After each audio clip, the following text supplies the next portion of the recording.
بسم اللہ الرحمن الرحیم اللهم صل علی محمد وعلى آل محمد كما صلیت علی ابراہیم وعلى آل ابراہیم انک حمید مجید اللهم بارک علی محمد وعلى آل محمد كما بارکت علی ابراہیم وعلى آل ابراہیم انک حمید مجید۔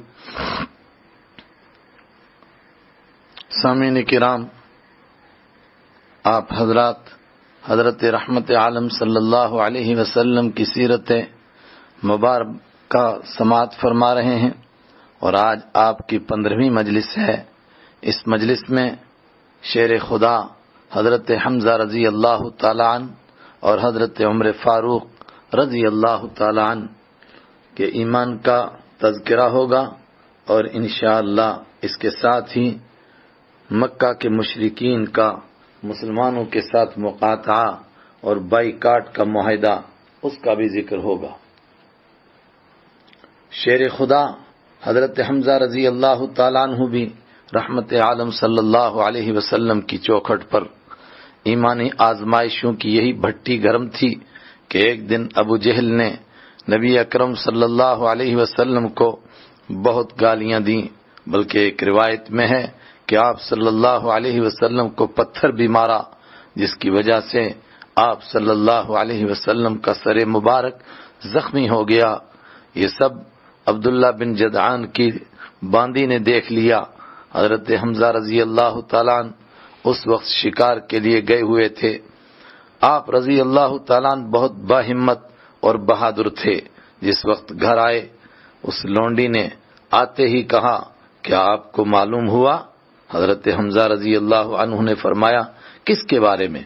اس نے کہا، آج ابو جہل نے آپ کے بھتیجے کو ایسی ایسی گالیاں دیں، اور دوسروں نے بھی ان کا مذاق بنایا، کسی نے ان کی مدد نہ کی۔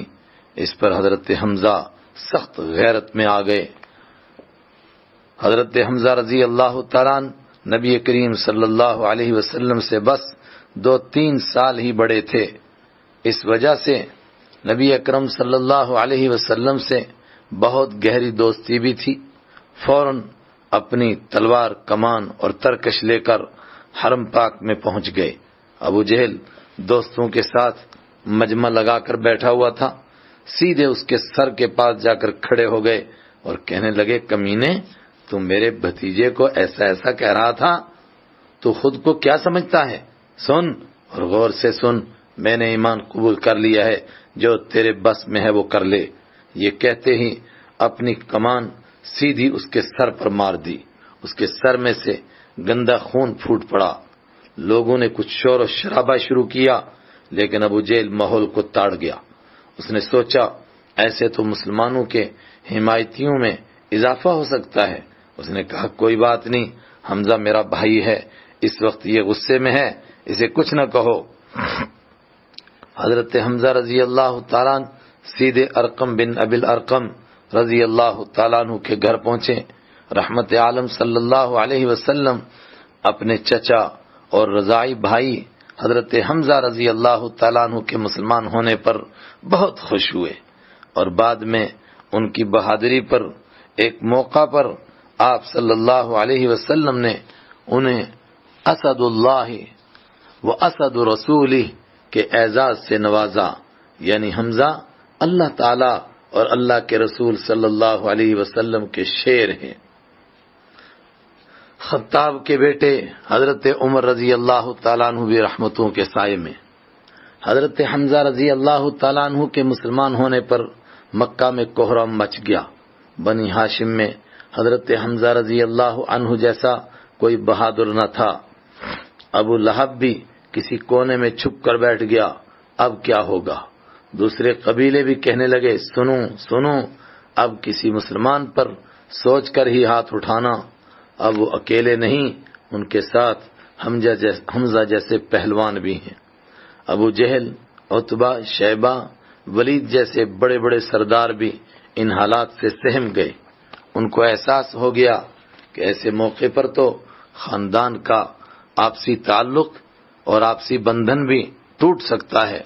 اس لیے انہوں نے پھر خاندان کی پنچایت بٹھائی۔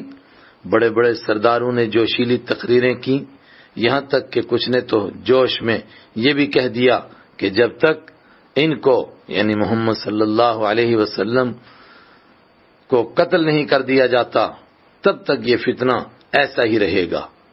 اس لیے کوئی ایسا نوجوان چاہیے جو ان کا کام ہی تمام کر دے، تب ہی بات بنے گی۔ اس پر نوجوانوں کو جوش تو آیا، مگر اس میدان کو مارے کون؟ اس وقت خطاب کے بیٹے عمر کھڑے ہوئے کہ میں یہ کام کروں گا۔ پھر کیا تھا، ہر طرف سے تالیوں کی گونج اٹھی، بے شک بے شک آپ ہی یہ کام کر سکتے ہیں۔ ابو جہل جیسو نے اور تھپکی دی ہوگی۔ ادھر اللہ تعالیٰ کی شان اور اس کی قدرت دیکھیں۔ گزشتہ رات ہی اللہ کے نبی حضرت محمد عربی صلی اللہ علیہ وسلم اپنے مالک کے سامنے دامن پھیلا کر، ہاتھ اٹھا کر، آنسو بہا کر اپنے مالک سے یہ دعا مانگ رہے تھے، اے پیارے اللہ، مکہ میں دو شخص ہیں، ایک خطاب کا بیٹا عمر اور دوسرا ہشام کا بیٹا ابو الحکم یعنی ابو جہل، تو ان دونوں میں سے کسی ایک کو اپنے کرم سے ایمان نصیب فرما کر اسلام اور مسلمانوں کا معاملہ مضبوط فرما دے۔ ایک روایت میں ہے کہ اس کے بعد خاص حضرت عمر رضی اللہ عنہ کے لیے بھی دعا فرمائی۔ دلائل النبوہ جلد 2 صفحہ 216۔ اس دعا پر صحابہ کرام حیران و پریشان تھے، جو قتل کی بات کرتے ہیں ان کو ہدایت ہوگی کیا؟ ادھر حضرت عمر رضی اللہ تعالیٰ عنہ کا دل اندر سے ٹوٹ چکا تھا، کیونکہ وہ صاف دل انسان تھے۔ ان کو معلوم نہیں ہو رہا تھا کہ دین کیا ہے اور حق کیا ہے، اور مجھے ایسے وقت میں کرنا کیا چاہیے۔ وہ خود فرماتے ہیں، ایمان سے کچھ پہلے ایک رات میرے دل میں آیا، رات آدھی سے زیادہ گزر گئی ہے، محمد صلی اللہ علیہ وسلم اس وقت خانہ کعبہ کے پاس عبادت کر رہے ہوں گے، ذرا چل کر دیکھتا تو ہوں آخر یہ کیا پڑھ رہے ہیں۔ تنہائی میں گہرے طریقے سے اس پر غور کرنے کے لیے میں چپکے خانہ کعبہ کے پاس گیا، پھر خانہ کعبہ کی دیواروں اور پردے کے بیچ میں اپنے آپ کو چھپا لیا تاکہ مجھے نبی اکرم صلی اللہ علیہ وسلم دیکھ نہ سکیں، وہ آرام سے پڑھتے رہیں اور میں اس پر غور کروں۔ پھر کیا ہوا، تھوڑی دیر بعد رحمت عالم صلی اللہ علیہ وسلم تشریف لائے، نماز شروع فرما دی۔ آپ صلی اللہ علیہ وسلم نے سورۃ الحاقہ پڑھنی شروع فرمائی تو میں قرآن پاک کی گہرائی میں غوطہ لگانے لگ گیا۔ مجھے ایسا لگ رہا تھا جیسے میں زمین سے اٹھا لیا گیا ہوں، یہاں تک کہ میرے دل میں خیال آیا کہ یہ شاعر تو نہیں ہے لیکن عجیب شاعری ہے۔ تو آپ صلی اللہ علیہ وسلم نے دوسرے رکوع کی آیت وما هو بقول شاعر پڑھی، جس کا ترجمہ یہ تھا یہ کسی شاعر کا کلام نہیں ہے۔ میں حیران ہو گیا، خدایا میں نے دل میں سوچا تھا کہ یہ کلام شاعری ہے، یہ جواب دیتے ہیں یہ کسی شاعر کا کلام نہیں، یہ کیا ہے آخر؟ پھر کاہن تو نہیں ہیں، ان کو میری بات کیسے معلوم ہو گئی؟ آپ صلی اللہ علیہ وسلم نے اگلی آیت تلاوت فرمائی ولا بقول کاہن، یہ کسی کاہن کا کلام نہیں ہے۔ تو میں چپ ہو گیا، آخر راز کیا ہے؟ بس میرا دل تو اسی وقت ٹوٹ گیا تھا۔ سیرت نبوی الذہبی 102 صفحہ۔ پھر قتل کا ارادہ کر کے جس وقت میں ہاتھ میں تلوار لے کر گھر سے نکل گیا اور کچھ دور جا کر میری ملاقات راستے میں حضرت نعیم بن عبداللہ رضی اللہ عنہ سے ہوئی۔ انہوں نے پوچھا، عمر آج بہت غصے میں ہو، کیا بات ہے؟ میں نے کہا آج فیصلہ کر لیا ہے، یہ جن کی وجہ سے گھر گھر میں لڑائی جھگڑا لگا ہوا ہے ان کا کام تمام کرنا ہے۔ اس پر انہوں نے اسلام اور مسلمانوں کی حمایت کی کچھ باتیں کی۔ میں نے کہا لگتا ہے تمہارا دماغ بھی خراب ہو گیا ہے، چل پہلے تیرا ہی کام کر دیتا ہوں۔ انہوں نے کہا پہلے اپنے گھر کی تو خبر لے۔ میں نے کہا کیا مطلب؟ انہوں نے کہا تیری بہن فاطمہ اور تیرے بہنوئی سعید مسلمان ہو چکے ہیں، پہلے ان کو تو پوچھ۔ پھر تو غصے سے میرا سینہ پھٹنے لگا۔ میں سیدھا بہن کے گھر گیا، دروازہ کھٹکھٹایا، اندر سے کچھ پڑھنے کی آواز آ رہی تھی۔ تھوڑی دیر بعد دروازہ کھلا، میں نے کہا تم کیا پڑھ رہے تھے؟ بہنوئی نے کہا کیا پڑھ رہے تھے؟ اس پر میں نے یہ کہتے ہوئے کہ مجھے معلوم ہے تم مسلمان ہو گئے ہو، بہنوئی کو مارنا شروع کر دیا۔ بہن چھڑانے کے لیے آ گئی، میں نے انہیں بھی تھپڑ مار دیا۔ اس پر بہن غصے میں آگ بگولا ہو گئی اور کہنے لگی، عمر، جس باپ کا تو بیٹا ہے میں بھی اسی کی لخت جگر ہوں، بے شک ہم مسلمان ہو گئے ہیں، آخر ہماری غلطی کیا ہے؟ کر لے جو تو کر سکتا ہے۔ ان کی اس بات پر مجھے کچھ شرم سی محسوس ہوئی، اپنے کیے پر پچھتانے لگا۔ میں نے کہا اچھا دکھاؤ آپ لوگ کیا پڑھ رہے تھے؟ بہن نے کہا آپ شرک کی گندگی کی وجہ سے ناپاک ہو، پہلے نہا کر آؤ پھر رب کا کلام ہاتھ میں لو۔ میں نہا کر آیا، تبھی ایک بزرگ صحابی حضرت خباب رضی اللہ تعالیٰ عنہ اٹھے جو ان کو قرآن کریم پڑھا رہے تھے اور میری آواز سن کر کہیں چھپ گئے تھے۔ وہ باہر آ گئے اور کہنے لگے، عمر خوش ہو جاؤ، گزشتہ رات ہی رحمت عالم صلی اللہ علیہ وسلم نے آپ کے لیے ہدایت کی دعا فرمائی تھی جو قبول ہو گئی ہے۔ جو اوراق اس وقت حضرت عمر رضی اللہ تعالیٰ عنہ کو دیے گئے، مشہور روایت کے مطابق اس میں سورہ طٰہٰ لکھی ہوئی تھی۔ بس شروع کی کچھ آیتیں پڑھیں کہ ان کا نور دل کے اندر اتر گیا۔ فرمانے لگے، مجھے رحمت عالم صلی اللہ علیہ وسلم کے پاس لے چلو۔ دار ارقم پہنچے، دروازے کی دراڑ میں سے کسی نے باہر دیکھا اور کہا عمر آ رہے ہیں۔ کچھ ڈر اور خوف ہوا کہ پتہ نہیں اللہ خیر کرے کیوں آئے ہیں۔ اتنے میں شیر خدا حضرت حمزہ رضی اللہ تعالیٰ عنہ بولے، آنے دیجئے، اگر اچھی نیت ہوگی تو سبحان اللہ، اور اگر بری نیت ہے تو ان کی تلوار سے ہی ان کا کام تمام کر دوں گا۔ دروازہ کھولا گیا، اندر تشریف لائے۔ حضرت رحمت عالم صلی اللہ علیہ وسلم نے اٹھ کر استقبال فرمایا، مبارکباد دی اور ایمان نصیب ہو گیا۔ ابن ہشام جلد 1 صفحہ 260۔ حضرت عمر رضی اللہ تعالیٰ عنہ کی غیرت رنگ لائی۔ ویسے تو اس وقت ایک بڑی تعداد مسلمان ہو چکی تھی، لیکن رحمت عالم صلی اللہ علیہ وسلم حضرت عمر رضی اللہ عنہ کو اللہ تعالیٰ سے کیوں مانگ رہے تھے، اس کا پتہ ان کے ایمان لانے کے بعد چلا۔ اب تک چاہے کتنے بھی مسلمان تھے، لیکن وہ چھپ چھپ کر اپنے مالک کی عبادت کرتے تھے۔ حضرت عمر رضی اللہ عنہ ایمان لائے۔ پہلا دن تو جیسے بھی گزر گیا۔ دوسرے دن صبح ہوتے ہی مکہ کے ایک شخص جمیل بن معمر کے پاس گئے، جس کو کبھی کوئی بات ہضم نہیں ہوتی تھی۔ اس سے فرمانے لگے، تجھے کچھ پتہ بھی ہے؟ اس نے کہا کیا؟ آپ نے فرمایا خطاب کا بیٹا عمر مسلمان ہو گیا ہے۔ یہ سن کر اس پر تو جیسے بجلی سی گر گئی، ٹکٹکی باندھ کر ان کے چہرے کی طرف دیکھنے لگ گیا۔ پھر اس نے وہ چادر اپنے کندھے پر ڈالی جس پر وہ بیٹھا ہوا تھا اور چل پڑا۔ گلی گلی، محلہ محلہ، ایک ایک شخص سے ملاقات کرتا اور کہتا، بھائیو سنو، خطاب کا بیٹا عمر بے دین ہو گیا ہے۔ اس کے پیچھے پیچھے حضرت عمر رضی اللہ تعالیٰ عنہ بھی چلتے ہیں اور کہتے ہیں، لوگوں سنو، یہ جھوٹ بولتا ہے، خطاب کا بیٹا عمر سچا دین قبول کر کے مسلمان ہو چکا ہے۔ اس طرح وہ دونوں چلتے چلتے حرم پاک میں پہنچ گئے، جہاں قریشی سردار کل کی بات پر تبصرہ کر رہے تھے کہ کیا ہوا، کوئی نئی خبر نہیں آئی۔ یہاں لوگوں کو جیسے ہی خبر ملی تو وہ حضرت عمر رضی اللہ تعالیٰ عنہ پر ٹوٹ پڑے۔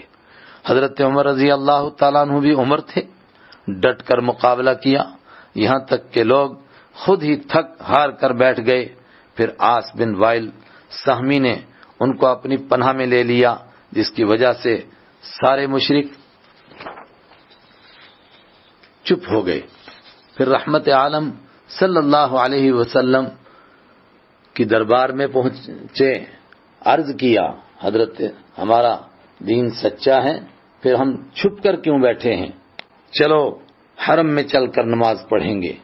حضرت حمزہ رضی اللہ تعالیٰ عنہ سے بھی فرمایا، حمزہ اٹھو، 2 صفیں بناتے ہیں، ایک کے آگے آپ چلو، دوسری کے آگے میں چلوں گا، بیچ میں رحمت عالم صلی اللہ علیہ وسلم ہوں گے۔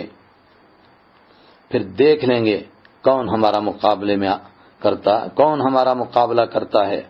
خدا کا کرنا ایسا ہوا کہ حرم پاک پہنچ گئے، کسی کو مقابلہ کرنے کی ہمت ہی نہ ہوئی، اور پہلی بار سب مسلمانوں نے حرم پاک میں ایک ساتھ مل کر نماز پڑھی۔ ابن ہشام جلد 1 صفحہ 263۔ پھر کیا تھا، مکہ مکرمہ میں شور مچ گیا، ایک زلزلہ آ گیا، جہاں دیکھو بس ایک ہی بات چل رہی ہے کہ مسلمان تو اب کھلے میدان میں آ گئے ہیں، اب لات، عزا، حبل اور منات کا کیا ہوگا؟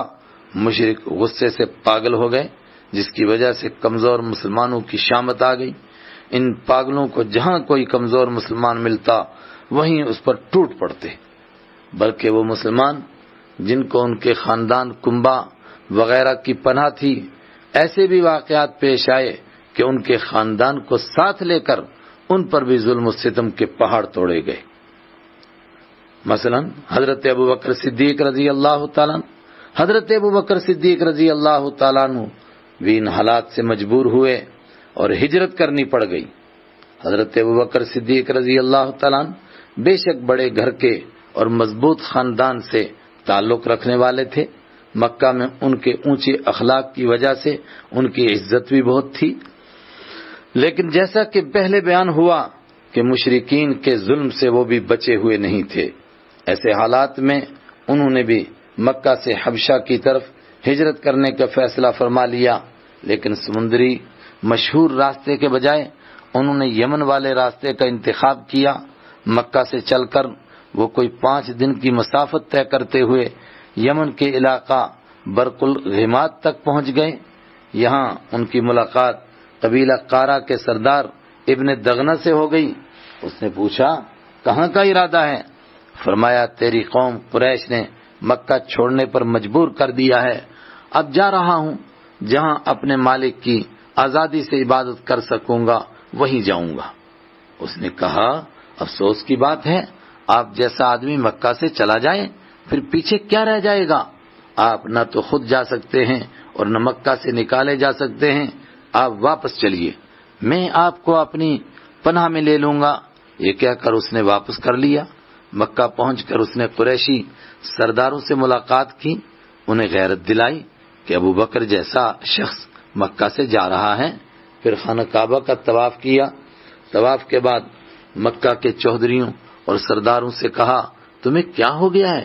ابوبکر جیسا آدمی نہ تو خود نکل سکتا ہے اور نہ انہیں نکالا جا سکتا ہے، تم ایسے شخص کو مکہ سے نکالتے ہو جو کمزوروں کی مدد کرتے ہیں، جو رشتہ داریوں کو جوڑ کر رکھتے ہیں، جو دوسروں کا بوجھ اٹھاتے ہیں، جو مہمانوں کی مہمان نوازی کرتے ہیں، جو حقیقی مصیبتوں اور پریشانیوں میں لوگوں کے کام آتے ہیں۔ سنو، میں نے انہیں پناہ دے دی ہے، اب کوئی انہیں ہاتھ بھی نہیں لگا سکتا۔ قریشی سرداروں نے کہا، ہمیں آپ کی پناہ منظور ہے، لیکن ہماری بھی ایک شرط ہے، وہ یہ کہ یہ جس طرح چاہیں اور جو چاہیں اپنے گھر میں کریں، لیکن قرآن زور زور سے نہ پڑھیں، نہ باہر نماز پڑھیں، اس سے ہمیں تکلیف ہوتی ہے اور ہمیں ڈر ہے کہ کہیں ان کا قرآن سن کر ہمارے بچے اور ہماری عورتیں بگڑ نہ جائیں، یعنی دین اسلام نہ قبول کر لیں۔ ابن دغنہ نے یہ بات حضرت ابوبکر صدیق رضی اللہ تعالیٰ عنہ کو بتائی اور واپس اپنے وطن لوٹ گیا۔ حضرت ابوبکر صدیق رضی اللہ عنہ نے کچھ دن تک گھر کے اندر نماز پڑھی، پھر گھر کے صحن میں عبادت کے لیے ایک چبوترا بنا لیا، اس پر نماز پڑھنے لگے اور قرآن کریم کی تلاوت کرنے لگے۔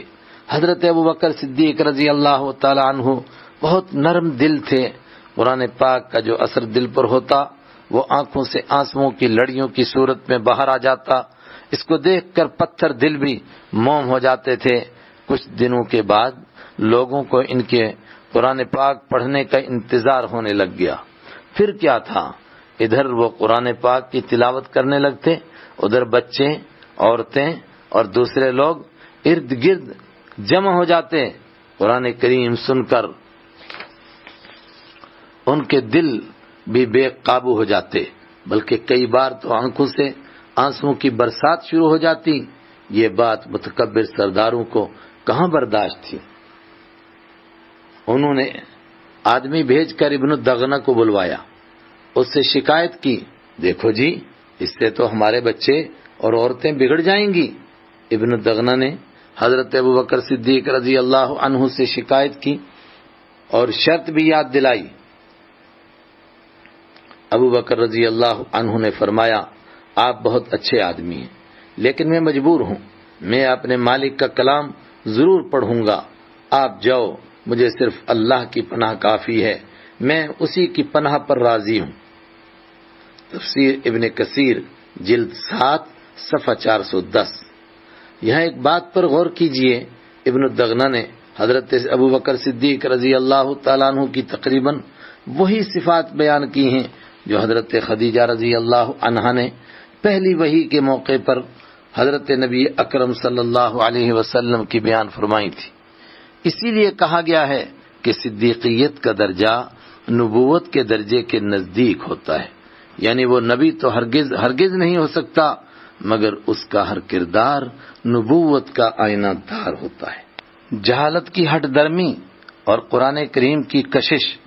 حضرت ابوبکر صدیق رضی اللہ تعالیٰ عنہ کے اس قصے میں ایک خاص بات پر دوبارہ غور کیجئے کہ مشرکین مکہ نے پہلے بھی ابن الدغنہ سے یہی شرط رکھی کہ یہ قرآن کریم زور سے نہ پڑھیں، اور بعد میں بھی یہی شکایت کی اور بہانہ یہ بنایا کہ اس سے ہمارے بچے اور عورتیں بگڑ جائیں گی۔ لیکن سوال یہ ہے کہ وہ اپنے بچوں اور عورتوں کو اپنی نگرانی میں کیوں نہیں رکھتے تھے؟ خود برے اور الزام دوسروں کے سر۔ اصل بات یہ ہے کہ بچوں کا تو بس بہانہ تھا، حقیقت میں تو اللہ تعالیٰ کے کلام میں کشش ہی ایسی ہے کہ وہ خود قرآن کریم سن کر پیچھے نہیں رہ سکتے تھے۔ اس طرح کے حدیث اور سیرت پاک میں بہت سارے واقعات موجود ہیں کہ وہ لوگوں کو تو کہتے تھے کہ قرآن بالکل نہ سنو، کانوں میں روئی ڈال لو، بلکہ تلاوت کے دوران شور مچاؤ، جیسا کہ قرآن کریم کی سورہ حامیم سجدہ کی آیت 26 میں یہ مضمون ہے جو اس سے پیچھے گزر چکا ہے، لیکن اپنے کانوں میں روئی نہیں ڈال سکتے تھے۔ رات کی اندھیریوں میں چھپ کر حرم پاک جا کر سنتے تھے۔ اس طرح کا ایک قصہ آپ بھی پڑھتے چلیں۔ ایک بار مشرک سرداروں نے آپس میں تبصرہ کرتے ہوئے کہا، ہم دوسروں کو تو قرآن سننے سے منع کرتے ہیں اور خود اس کو سننے حرم پاک پہنچ جاتے ہیں، راز تو کبھی نہ کبھی کھل ہی جاتا ہے، اس سے ہمارے بچے بھی ہمیں بیوقوف کہیں گے۔ پھر سب نے مل کر قسمیں کھائیں کہ آج کے بعد ہم میں سے کوئی بھی قرآن نہیں سنے گا۔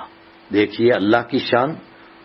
اسی رات عجیب بات پیش آ گئی کہ ہر ایک سردار نے سوچا آج دوسرا تو کوئی نہیں گیا ہوگا، چلو میں چل کر سنتا ہوں، وہ پڑھتے کیا ہیں، وہ کرتے کیا ہیں۔ اس طرح ہر ایک یہ بات سوچتا اور حرم پاک میں آتا گیا، یہاں تک کہ سبھی آ گئے۔ وہاں پہنچ کر ایک دوسرے کو پہچان لیا، بہت شرمندہ ہوئے۔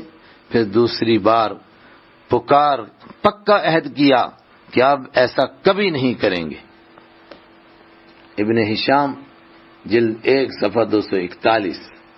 اسی طرح کا ایک قصہ حضرت عبداللہ بن مسعود رضی اللہ عنہ بیان فرماتے ہیں کہ ایک بار نبی اکرم صلی اللہ علیہ وسلم کعبہ کے سامنے سورہ نجم تلاوت فرما رہے تھے، کچھ ایمان والے بھی ساتھ تھے۔ سورت پوری ہونے پر سورت کے آخر میں سجدے والی آیت پڑھ کر رسول اکرم صلی اللہ علیہ وسلم نے سجدہ فرمایا اور ایمان والوں نے بھی آپ کے ساتھ سجدہ کیا، لیکن یہاں مشرک قرآن پاک سننے میں ایسے محو اور ایسے مست ہو گئے تھے کہ وہ بھی سب کے سب بے سوچے ہی سجدے میں گر پڑے۔ انہیں معلوم ہی نہ ہو سکا کہ ہم کیا کر رہے ہیں، ایک بھی کھڑا نہ رہ سکا سوائے ایک مشرک کے، اس کا نام کچھ روایتوں میں ولید اور کچھ میں عتبہ آیا ہے، لیکن بخاری شریف کی روایت میں ہے کہ حضرت عبداللہ بن مسعود رضی اللہ تعالی عنہ فرماتے ہیں میں قتل کیا گیا، اور حضرت عبداللہ بن مسعود رضی اللہ تعالیٰ عنہ فرماتے ہیں میں نے دیکھا اس نے ایک مٹھی مٹی لی اور اس پر سجدہ کیا، پھر میں نے دیکھا وہ کفر کی حالت میں ہی قتل کیا گیا اور وہ امیہ بن خلف ہے۔ پھر جس وقت لوگوں نے تانے دینے شروع کیے، تمہیں کیا ہو گیا تھا، تم کیوں سجدہ کر رہے تھے، اس تانا سے بچنے کے لیے انہوں نے ایک جھوٹی کہانی گھڑ لی کہ اصل میں انہوں نے ہمارے بتوں ہی کی نعوذ باللہ ثم نعوذ باللہ تعریف کی تھی۔ ہم اسی لیے سجدہ کر رہے تھے، الیاذ باللہ۔ تفسیر ابن کثیر جلد 7 صفحہ 410۔ کچھ روایتوں میں ہے کہ مشرکین کے یہ سجدہ کرنے والی بات ہی حبشہ میں ایسی پہنچی کہ سارے کافر مسلمان ہو گئے ہیں۔ اسی پر حبشہ والے صحابہ کرام حبشہ سے واپسی کا ارادہ فرما کر پھر مکہ مکرمہ واپس پہنچ گئے تھے، لیکن مکہ مکرمہ پہنچ کر معلوم ہوا کہ خبر جھوٹی تھی۔ بنی ہاشم کا گھرانہ اور شیبہ ابی طالب کی ناکہ بندی، یہ بھی ایک دردناک داستان ہے۔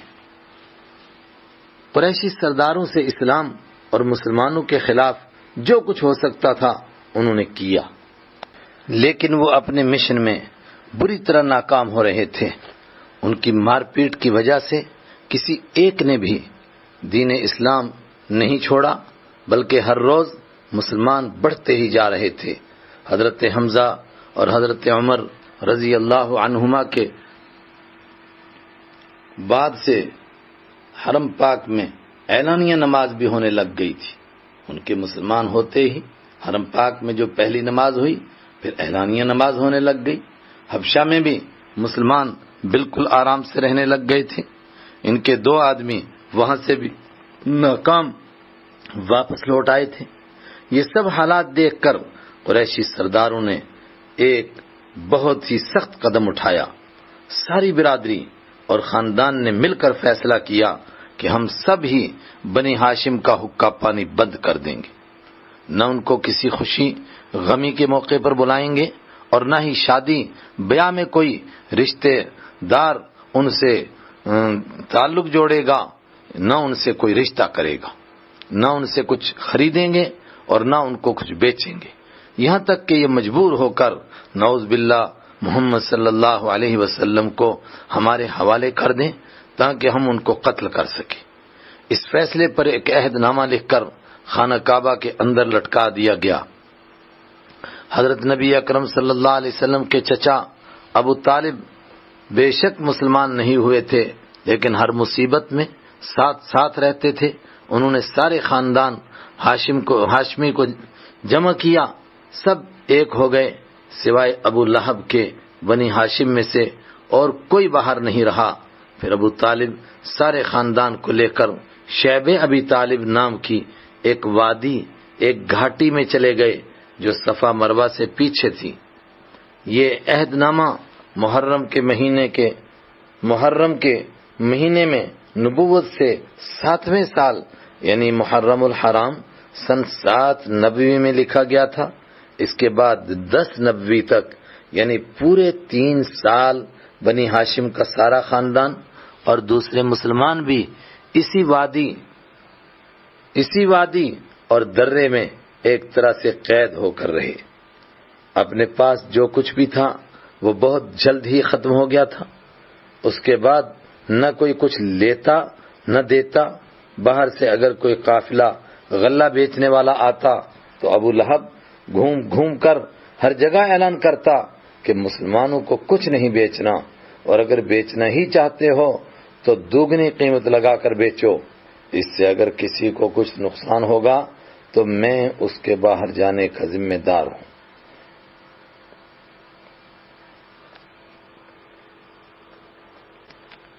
اس سے اگر کسی کو کچھ نقصان ہوگا تو میں اس کے ہر جانے کا ذمہ دار ہوں۔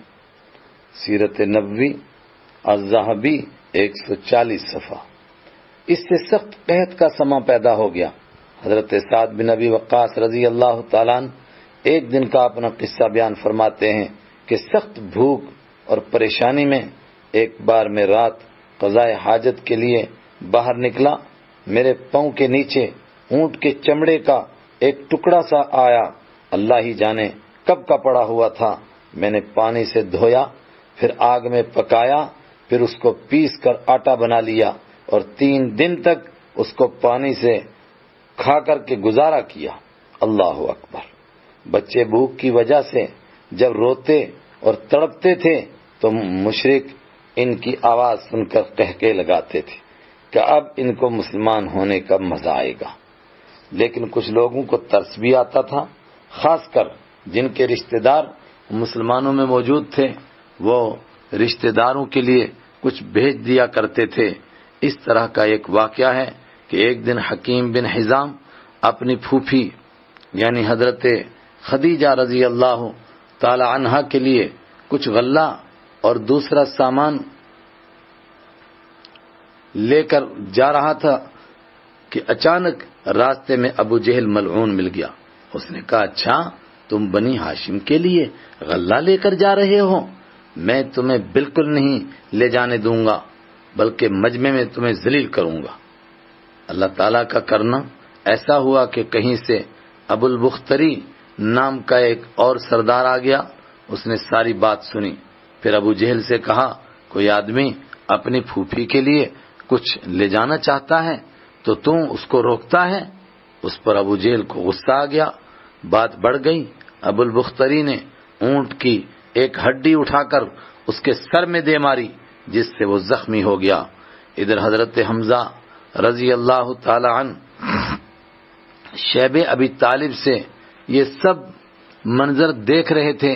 ابو جہل اس پر بہت شرمندہ ہوا کہ دشمنوں کو پتہ لگ گیا ہے۔ اسی طرح کی تکلیفوں کو دیکھ کر کچھ لوگوں نے یہ معاہدہ توڑنے کی کوشش کی، لیکن قومی ایکتا اور جوڑ ایسا تھا کہ اس کی مخالفت کوئی آسان بات نہ تھی۔ ایک دن ہشام بن عمرو کو یہ خیال آیا کہ ہم پیٹ بھر بھر کر کھاتے ہیں اور ہمارے رشتہ دار دانے دانے کے لیے ترس رہے ہیں، کہیں سے ایک اونٹ غلہ لے کر شیب ابی طالب پہنچایا۔ ایک اور دن ہشام ابن عمرو اور زہیر بن امیہ دونوں کی ملاقات ہو گئی۔ زہیر عبد المطلب کا نواسہ لگتا تھا۔ اس نے کہا، افسوس ہے تم تو اپنے گھروں میں کھاؤ پیو اور تمہارے ماموں کے بیٹے شیب ابی طالب میں بھوکے پیاسے رہیں۔ زہیر نے کہا، میں بہت دکھی اور بہت پریشان ہوں، لیکن اکیلا ہوں، کیا کروں؟ افسوس کبھی ایک شخص بھی میرا حمایتی ہوتا۔ ہشام وہاں سے اٹھا، اس نے مطعم بن عدی، پھر ابو البختری اور زمع بن اسود کو اپنا ہم خیال بنایا۔ اس طرح یہ 5 شخص ہو گئے۔ پھر انہوں نے ایک جگہ بیٹھ کر مشورہ کیا۔ زہیر نے کہا، کل جس وقت سارا مجمع جمع ہوگا اس وقت پہلے میں بات شروع کروں گا، پھر تم میری حمایت کرنا۔ دوسرے دن جس وقت حرم پاک میں سارے سردار جمع ہو گئے، زہیر بن امیہ نے کہا، بھائیو، کیوں آپ کو یہ بات اچھی لگتی ہے کہ آپ گھروں میں آرام سے رہیں، کھائیں پیئیں اور بنی ہاشم لقمے لقمے کے لیے تڑپیں؟ یہ کتنا بڑا ظلم ہے۔ خدا کی قسم، جب تک یہ ظالمانہ عہد نامہ پھاڑا نہ جائے گا اور یہ ظالم معاہدہ ختم نہیں کیا جائے گا، میں چپ نہیں بیٹھوں گا۔ ابو جہل فوراً بولا، یہ کبھی ختم نہیں ہو سکتا۔ اس پر زمع بن اسود نے کہا، ضرور پھاڑا جائے گا۔ پھر ابو البختری اور پھر مطعم بن عدی اور پھر ہشام سب نے یہی بات کہی۔ ابو جہل مجلس کا یہ رنگ دیکھ کر حیران ہو گیا اور کہنے لگا، مجھے تو یہ رات کا کیا ہوا مشورہ لگتا ہے۔ اسی تو میں کے دوران یہ مجلس اٹھ گئی۔ یہاں مکہ میں یہ شور مچا ہوا تھا۔ وہاں رسول رحمت صلی اللہ علیہ وسلم نے اپنے چچا ابو طالب کو وحی کے ذریعے خبر دی، یعنی حضرت رحمت عالم صلی اللہ علیہ وسلم کو وحی کے ذریعے جو خبر آئی تھی اس کے مطابق آپ صلی اللہ علیہ وسلم نے چچا ابو طالب کو خبر دی کہ معاہدے کے کاغذ سے تحریر و لکھائی کو دیمک صاف کر چکی ہے۔ اس میں اللہ تعالیٰ کے نام کے علاوہ کچھ بھی باقی نہیں بچا ہے، بس جو شروع میں اللہ کا نام بسمک اللہم تھا وہ باقی ہے اور کچھ بھی نہیں۔ ابو طالب نے یہ خبر قریشی سرداروں کو دی، ساتھ ہی کہا میرے بھتیجے نے نہ کبھی جھوٹ بولا اور نہ ہی کبھی اس کی کوئی بات جھوٹی ثابت ہوئی، آؤ اسی پر فیصلہ کر لیتے ہیں، اگر وہ معاہدہ ہی ختم ہو گیا ہے تب تم بھی ظلم سے باز آؤ، اور خدا نہ کرے اگر یہ خبر جھوٹی ہے تو پھر میں خود اپنے بھتیجے کو تمہارے حوالے کر دوں گا، پھر جو مرضی وہ کر لینا۔ قریشی سرداروں نے کہا یہ بات واقعتاً بڑے انصاف کی ہے، منگاؤ کاغذ منگوایا گیا۔ خدا کی قدرت وہ بالکل اسی طرح تھا جس طرح سچی خبر دینے والے حضرت رحمت عالم صلی اللہ علیہ وسلم نے خبر دی تھی۔ سارے حیران ہو گئے۔ ابو جہل شور مچانے لگا، نہیں یہ جادو کر دیا ہے، لیکن اس کی کسی نے سنی نہیں۔ اس طرح پورے 3 سال کے بعد یعنی سن 10 نبوی میں شیب ابی طالب سے باہر آنا مقدر ہوا۔ ابو طالب نے اس موقع پر ایک بڑا دردناک قصیدہ بھی لکھا۔ یاد رہے شیب ابی طالب میں ایمان والے پورے 3 سال بند رہے۔ اس لمبے عرصے کے ان چند واقعات کے علاوہ کتب سیرت و تاریخ میں زیادہ تفصیل نہیں ملتی۔